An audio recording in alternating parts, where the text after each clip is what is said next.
Welcome everyone to my talk, Inclusion and Accessibility. Start right now. So there's a lightning talk edition. I'm on Twitter at Dennie Declercq and I use a lot the hashtag dreaming is believing. But we don't have time to talk about us today. So I just want to start, I do a talk about inclusion and accessibility. And I want to show what inclusion is or was for me. And I started in Ithaca, and Ithaca is in Ostend, I'm from Belgium, is a coaching center for people with disabilities. And I started there in 2012 to make accessible software. I learned there on the fly making the accessible software. And they also live in the Bazaan, and the Bazaan is in Gestel, Belgium, is an inclusive living space. I live with and without people with disabilities together. And a lot of things about volunteering and so is due to I'm autistic. So, and I want to start asking you, did you ever thought about there are many people with autism, or somebody call it Asperger's, some say ASD, autism spectrum disorder. Then I say, what's in a name? People with learning disabilities, so people have intellectual disability and have limited intellectual functioning, but also people with ADHD and anxiety. So these four are in fact, anxiety is not a disability, but some things you can group things together. This four is my biggest focus. Is my focus at TDSoft, but you also have vision loss and hearing difficulties and elderly, but there are other people doing this more. But did you think about the people want to or need to use the software or the apps too?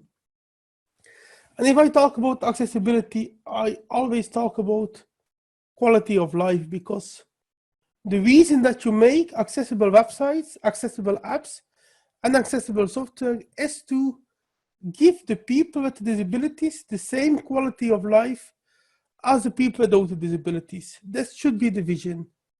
So, and if I talk about quality of life, I can split up in quality and life. And quality is a good health, enough money or wealth or enough money, interdependency, so making your own choices, freedom, meaningfulness, doing something that you believe in, not only something that you should do, and just the normal feeling good feeling. That's quality. And then I talk about life, that is during your work, your free time, school, transport, sports, in fact, in every field in life. So the reason that I talk about accessible software and apps, the biggest focus is on apps in this talk, is that these people can achieve the same quality of life and just questioning what are accessible apps. So I have some buzzwords or some sentences. Apps to assist people. Apps that help, that can be used, so that not are too complicated or too difficult. They have to be structured really good. They have the right color scheme, and colors is something very different and very important into accessibility. You can think about people with color blindness is also some kind of disability, but also some color schemes are more difficult for people with learning disabilities or hurting the head of people with autism. The right size, and of course also the right font size. Apps that are errorless. So errors really confuse people with disabilities more than most of the people without disabilities.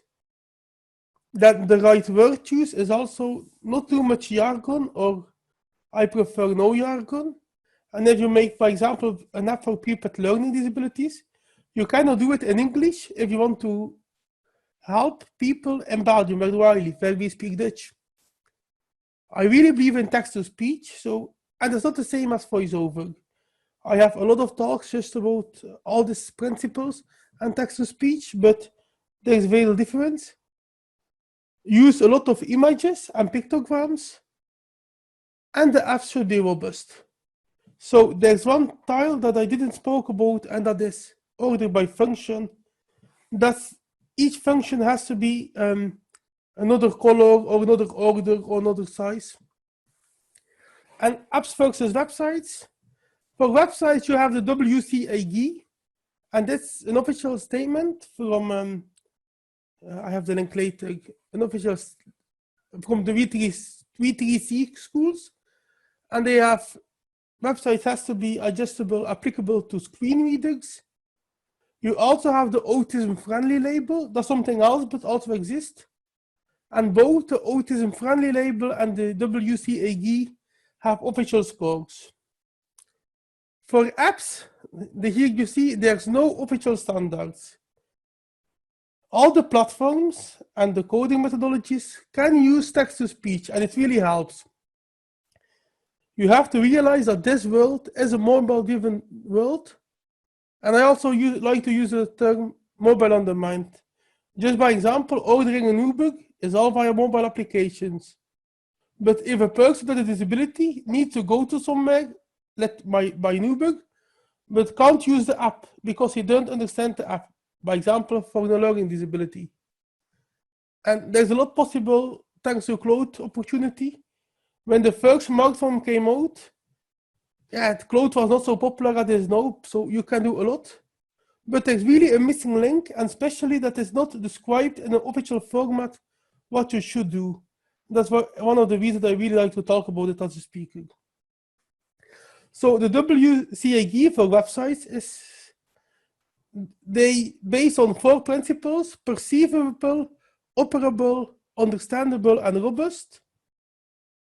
But there is a big missing link for people with learning disabilities, so autism spectrum disorder and ADHD, and also mobile. They give advice for mobile websites, but not for mobile applications. I really hope that so at this time I got WCAG 2.1, 2.2 is in the make, but I really hope it will be there in 2.2. It's not in the notes yet for the release, but 2.x or WCAG 3, I don't know, I just hope it will be there.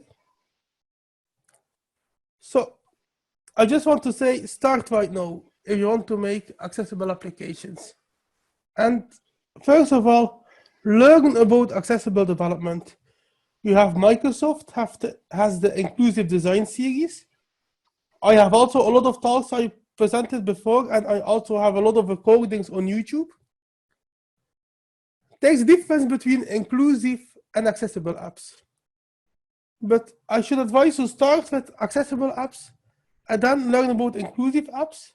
The biggest difference is that inclusive apps shouldn't be stigmatizing, and accessible apps in principle, can be. And then you look, if you have the knowledge, everything starts with knowledge, then you look in your surroundings. What are you doing in your daily life? By example, your hobbies. Do you see people with disabilities? Or do you heard about people with disabilities want to do the same hobby, or want to go to the same grocery, or want to take the same Uber, but they don't use it? You heard about it? You can also look at the governmental apps, especially now in this COVID-19 crisis. I complain a lot about how inaccessible in Belgium the communication is for people with disabilities. And I do it also on Twitter, so but they don't listen, unfortunately.